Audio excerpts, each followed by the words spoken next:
Bonjour. Alors, j'ai beaucoup hésité à faire cette vidéo. Pour une fois, je vais m'autoriser à ne parler d'autre chose que de JV. Je reviendrai au gaming dès la prochaine vidéo, ne vous en faites pas.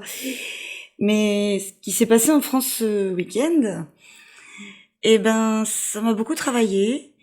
J'étais vraiment pas bien, je le suis encore. Et donc, j'avais besoin d'en parler. Donc, je suis désolée de cette digression, mais des fois, il y a besoin. Il y a besoin. Parce que quand je vois mon pays à feu et à sang, ça me pose un petit problème. Ce qui est normal, parce que quand on est un minimum patriote, on aime son pays et on n'a pas envie de le voir dans cet état. L'autre chose qui me pose problème, c'est les médias mainstream qui font comme si rien ne s'était passé. Les politiques qui font comme si rien ne s'était passé aussi, ou alors qui se font de quelques petites phrases. Enfin, c'est pitoyable, il n'y a pas d'autre mot. Et je me demande ce qui arrive à mon pays. Quand est-ce que on s'est retrouvé sous la dictature de la communication? Je m'explique. Quels que soient les événements, pour nos politiques, pour les médias, tout ce qui compte, c'est ce qu'on va dire, ce qu'on va cacher et les mots qu'on va dire. Il n'y a plus d'actes. Les médias devraient se concentrer sur les faits, il n'y a plus de faits, il n'y a plus que des éléments de langage. Les politiques devraient se concentrer sur les faits et savoir comment les interpréter pour y remédier dans ce cas. Et là encore, il n'y a plus que des éléments de langage, il n'y a plus que de la communication. Alors oui, on va en avoir des wagons, fermeté, union nationale. J'aime beaucoup l'union nationale. Je vais vous citer une petite phrase qui est pas de moi, hein, qui est de Laurent Berton dans Guérilla, qui dit que l'union nationale, c'est une sorte d'état d'urgence de la pensée unique. C'est « Oh mon Dieu, c'est la merde, ils risquent de pas tous penser dans le bon sens. Allez, union nationale. Soyez tous unis derrière la bonne pensée. » Alors bien sûr, hein, si vous dites quelque chose, d'abord on va vous targuer de racisme. Le truc, c'est que là, mon problème, c'est pas la couleur de peau des gens, c'est pas leur religion. D'ailleurs, on n'en sait rien. Hein, la plupart, ils sont masqués, cagoulés, donc va savoir. Ce qui compte, c'est leurs actes. Les gens qui tabassent, qui tuent parfois, qui vandalisent, qui s'en prennent aux pompiers. Aux policiers, ça maintenant, c'est à chaque fois. C'est ça le problème.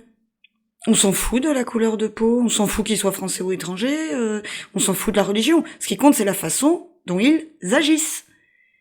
Il y a que ça qui devrait compter. Et il y a que ça qui devrait compter dans un tribunal. Et pour les politiques, et pour les médias. Il y a que ça qui compte. Quand des gens se comportent comme des barbares, oui, on a le droit de les traiter de barbares. Parce qu'on les traite de barbares à cause de leurs actes. Et normalement, les actes de barbarie devraient être punis par la loi. Les tribunaux devraient faire appliquer la loi. Et d'ailleurs, tant qu'on y est, les peines de prison devraient être appliquées, hein. Parce que rentrer chez maman avec un bracelet électronique, oh mon Dieu, on est dans une situation qui est devenue insupportable et on nous jette des discours. Allez, on va dire les bons mots comme il faut.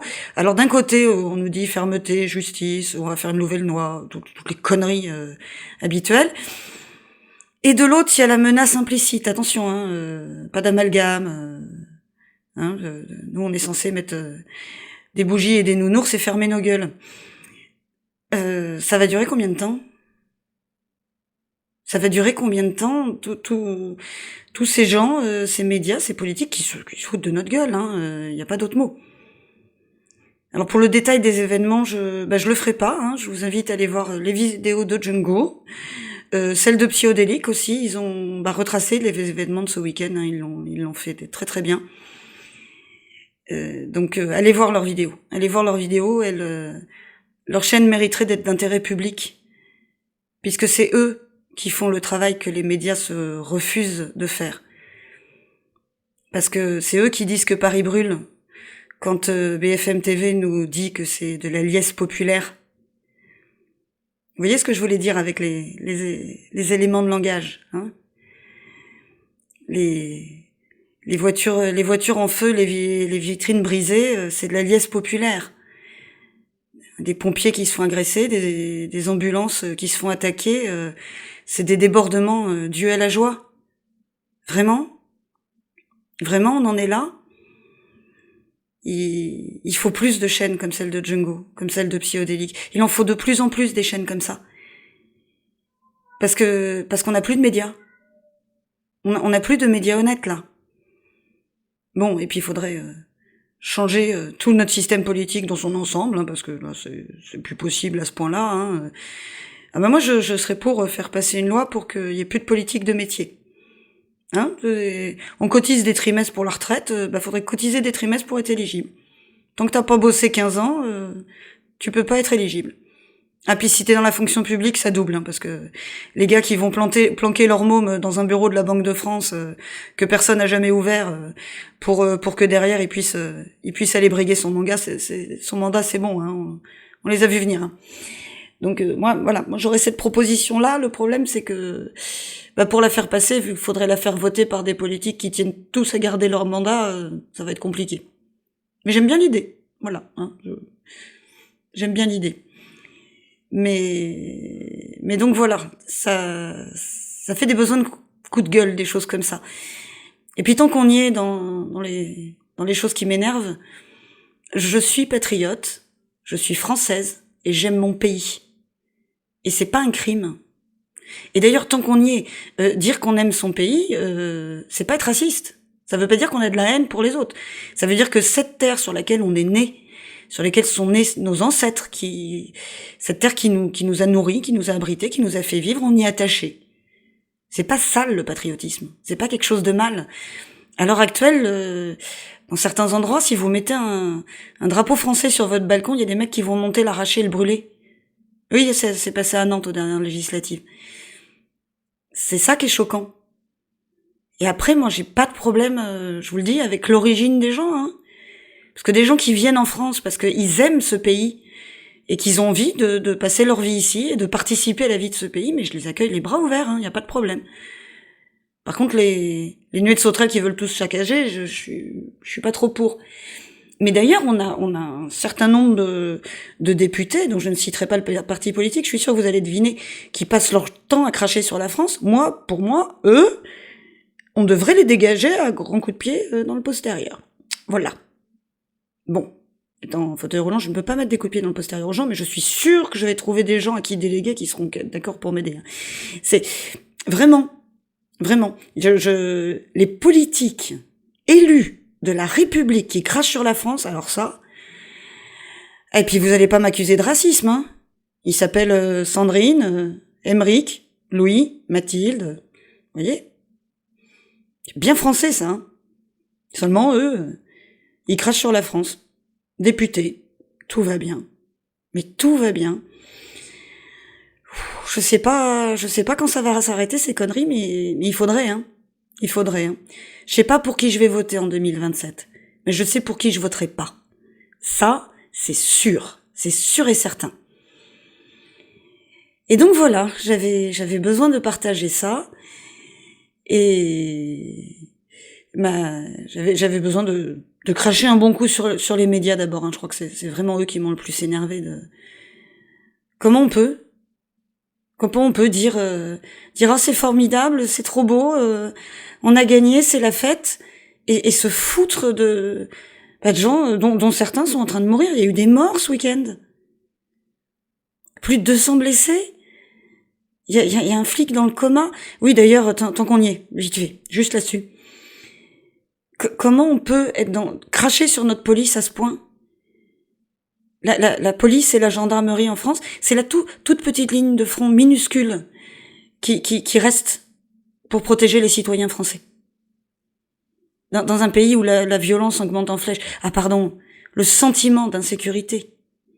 Eh ben oui, même si vous vous faites poignarder pour un mauvais regard ou pour une cigarette, ça sera un sentiment d'insécurité, hein.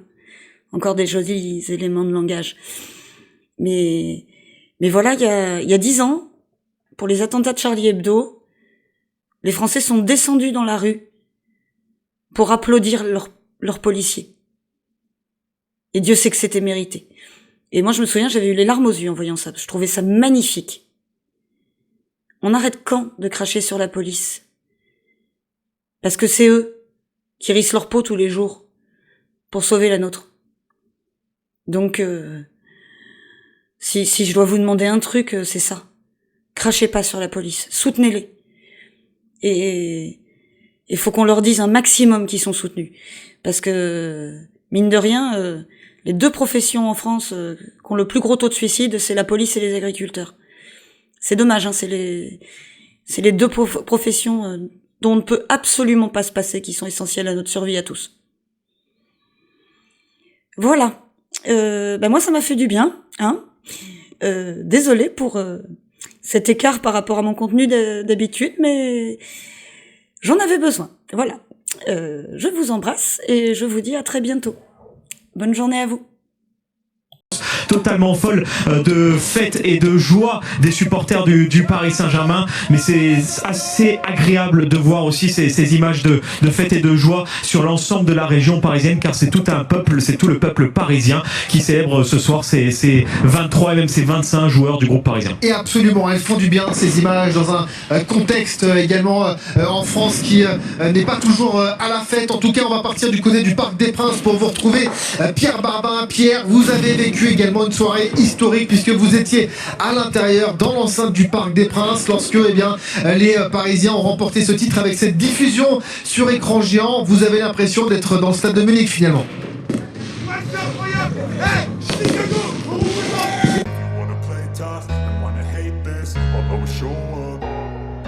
I don't ever slow up, no I don't take sh- I got no love for the fakeness. If you wanna play tough